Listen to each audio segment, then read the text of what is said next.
Delhi liquor స్కామ్లో arrest అయినటువంటి కవితపై ED అధికారులు ప్రశ్నల వర్షం కురిపిస్తున్నటువంటి నేపథ్యంలో విచారణ పేరుతో అడ్డగోలు ప్రశ్నలు నాపై వేసి నన్ను వేధిస్తున్నారు అంటూ కూడా కవిత నిన్న కొన్ని వ్యాఖ్యలు చేసినటువంటి నేపథ్యంలో ఈ అంశానికి సంబంధించి మనతో మాట్లాడేందుకు ప్రముఖ సీనియర్ జర్నలిస్ట్ డివిఎస్ గారు మనతో ఉన్నారు. సార్తో మాట్లాడదాం. సార్ నమస్తే. సార్ నమస్తే.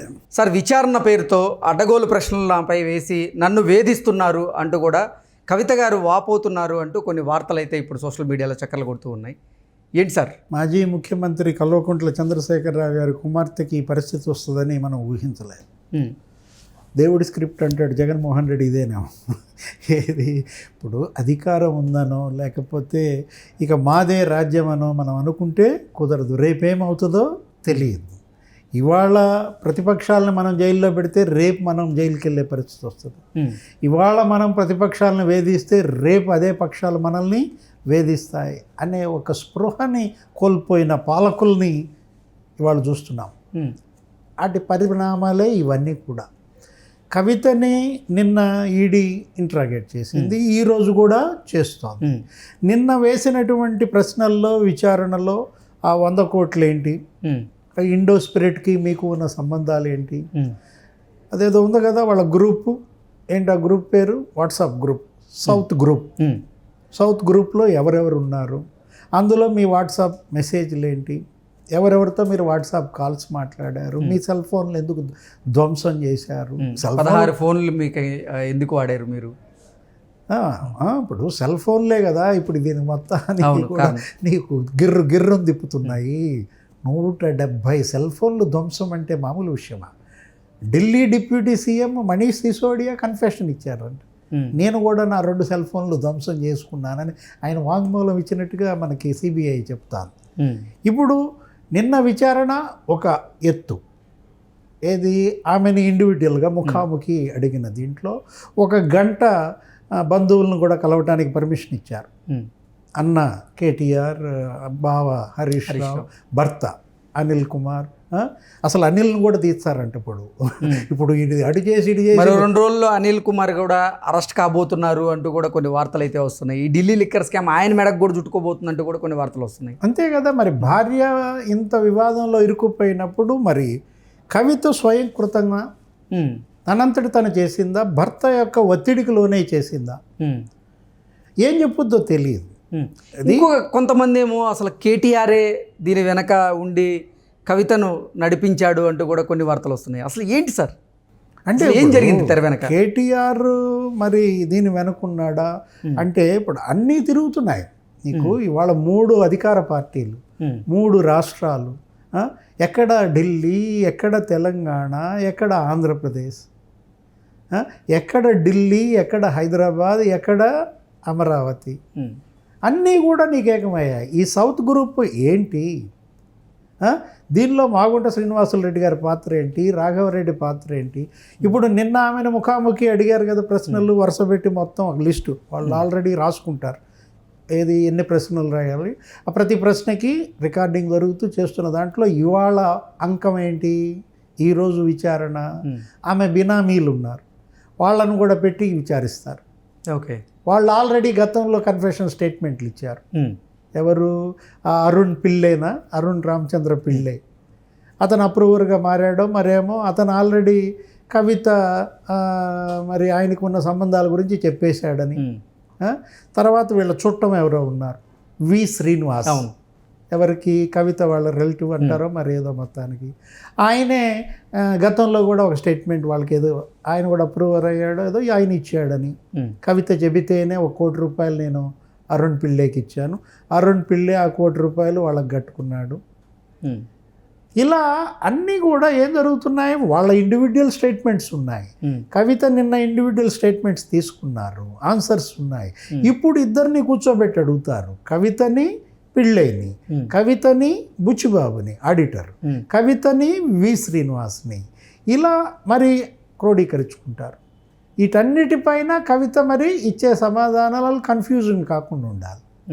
ఆమె ఆల్రెడీ నిన్నటి దెబ్బకే ఆమెకి కన్ఫ్యూజ్ అయింది అంటున్నావు. ఏది అసలు నన్ను ఏ ప్రశ్నలు అడుగుతున్నారో నాకు అర్థం కావట్లేదు, అడ్డదిడ్డంగా అడుగుతున్నారు, నన్ను వేధిస్తున్నారు అన్న దీంట్లో అదేముంది, శాంపులే, నిన్నటిది టీజర్. ఇప్పుడు ఇంకా ఎన్ని రోజులు ఇచ్చింది కస్టడీ? ఈడీ 7 రోజులు కదా, ఇవాళ 2వ రోజు ట్రయల్ ఈరోజు. ఇంకా ఎన్ని ఉన్నాయి? ఇంకా 5 రోజులు ఉన్నాయి. లేదు అసలు 7 రోజుల కస్టడీని పొడిగించవచ్చు, ఓకే, మరో 7 రోజులు ఇవ్వచ్చు. అప్పటికీ ఈమె కనుక సరైన సమాధానాలు ఇవ్వకపోతే సేమ్ అదే వార్తలు వస్తున్నాయి. అసలు ఈడీ వేసినటువంటి ప్రశ్నల వర్షానికి కవిత సైడ్ నుంచి అసలు ఆన్సరే లేదు, కవిత గమ్ముగా ఉంటున్నారు, వాళ్ళకి అసలు సహకరించట్లేదు అంటూ కూడా కొన్ని వార్తలు వస్తున్నాయి. అంటే ఆన్సర్ లేదంటావా, జగన్మోహన్ రెడ్డి లాగా ఐ డోంట్ నో అంటుందా, లేకపోతే నాకు తెలియదు అంటుందా, నేను మర్చిపోయాను అంటుందా? నువ్వు ఆన్సర్లు కరెక్ట్గా చూడాలి. గమ్మున ఉండటం నువ్వు చెప్తున్నావు, అదొక ఎత్తు. గమ్మున ఉండటమా, ఐ డోంట్ నో అంటే దానికి మరొక ఇదిగా ఆలోచిస్తారు. నాకు తెలియదు, ఇది జగన్మోహన్ రెడ్డి ఆన్సర్. సిబిఐ మనకు తెలుసు కదా, అప్పుడు సినిమాలో తెలియదు, గుర్తులేదు, మర్చిపోయా అంటే చెబుతూ ఉంటారు సార్. అంతే, అదర్ సినిమాలో సేమ్ అలాగే ఉంటుంది అంటారు. అంతే కదా. ఇప్పుడు తెలియదు, గుర్తు లేదు అంటే మర్చిపోయా, ఈ సమాధానాలకి వీళ్ళ లీగల్ కౌన్సిల్ ఆల్రెడీ వీళ్ళని ట్రైనింగ్ ఇచ్చి లోపలికి పంపిస్తారు. ఇప్పుడు నిన్ను ఈడీ ఎత్తుకుపోయింది అనుకో, ఈడీ నిన్ను లోపలికి పిలిచేలోపే మీ లాయర్ వచ్చి చెప్తాడు, ఇవి అడుగుతారు, మీరు వాళ్ళు ఏది అడిగినా మీరు ఇదే సమాధానం చెప్పాలని, నీకు అన్నీ గుర్తుపెట్టుకోలేవు కదా, అందుకని 3 నీకు చెప్తాడు. ఏ 3? నువ్వే చెప్పావా 3?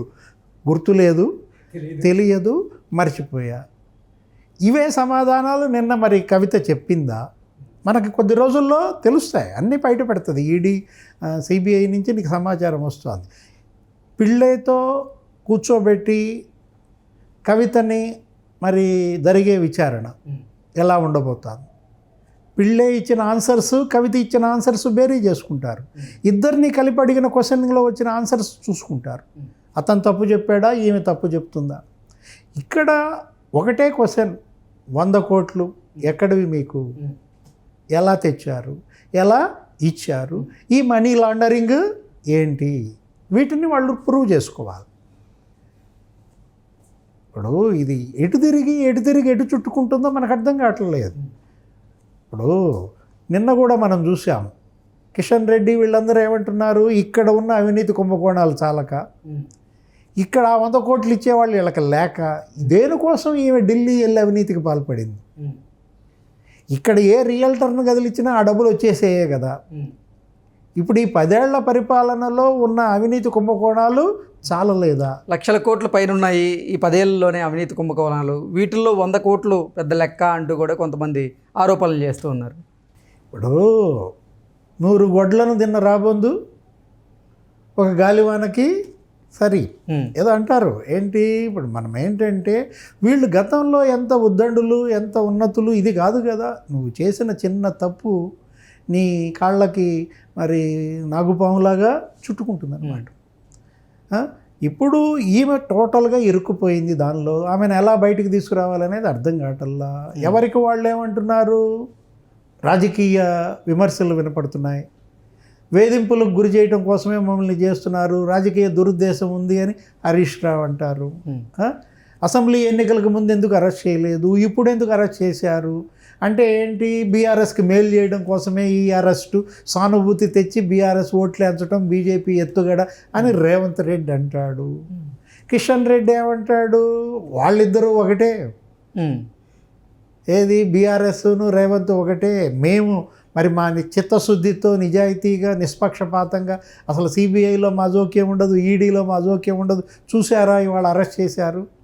మరి రేవంత్ రెడ్డి ఇంతవరకు కేటీఆర్ని ఎందుకు అరెస్ట్ చేయలే, ప్రణీత్ రావు ఫోన్ ట్యాపింగ్ విషయంలో కేటీఆర్ని ఎందుకు అరెస్ట్ చేయలే, వేరే స్కాముల్లో హరీష్ రావుని ఎందుకు అరెస్ట్ చేయలే, కాళేశ్వరంలో అసలు చంద్రశేఖర్ రావుని ఎందుకు ఇంతవరకు అరెస్ట్ చేయలేదు రేవంత్ రెడ్డి.